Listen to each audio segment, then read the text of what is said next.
What's up guys, welcome to Safe in the Wild, brought to you by Call IT Services, where we give you advice on how you can stay safe in the wild, i.e. on the internet.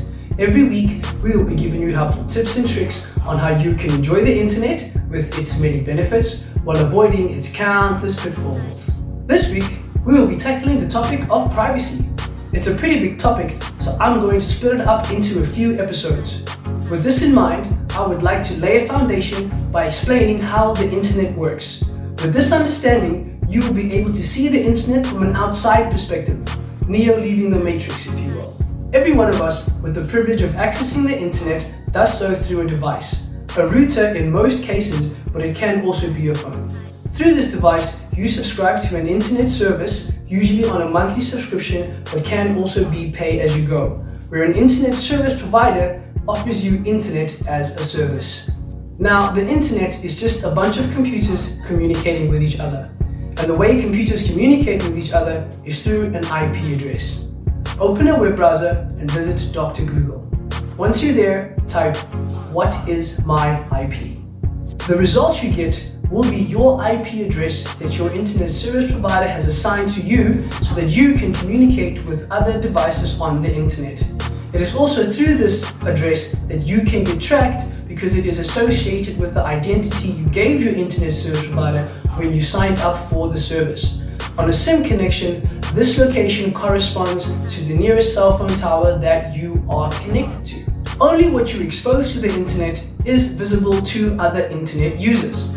This IP address is translated into human language as URLs or the web address that we type into our web browser when we visit a specific website.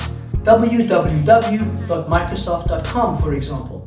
Quickly now, you need a device that subscribes to an internet service to use the internet and see other devices that are exposing information on the internet. Make sense? Let's move on. Before you even begin thinking about getting on the internet, you need to understand a few things. There are two levels to keeping yourself safe in the wild. Things that you do and things that get done to you. One, you have 100% control over, the other, not so much. Awareness is the key on both levels. Every website that you visit is basically somebody else exposing information to the internet. By visiting that website, you make yourself vulnerable to that website's intent, whether that is to sell you something or put a virus on your device. It is not the internet's responsibility to keep you safe in the wild.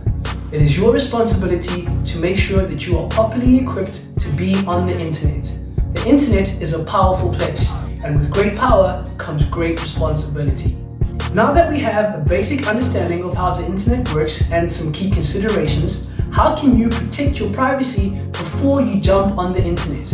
The following 3 points are a good starting point. Get an antivirus on your laptop, phone, or tablet. And no, a free antivirus is not good enough.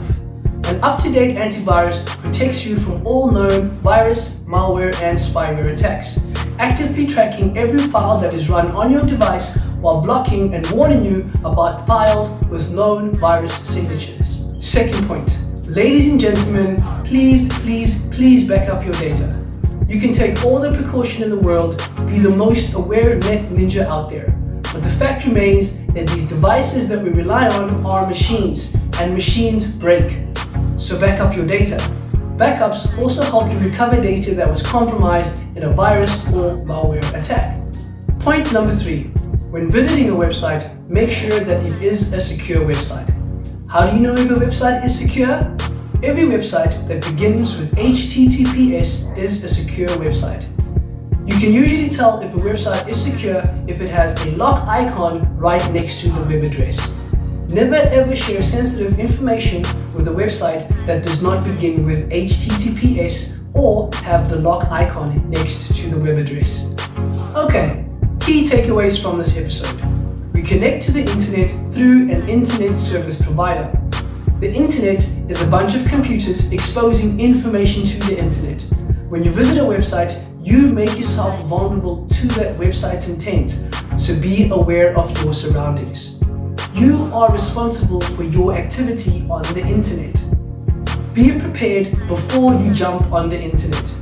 Do not use a free antivirus. Back up your data And if a website does not begin with HTTPS, do not share any sensitive information with it.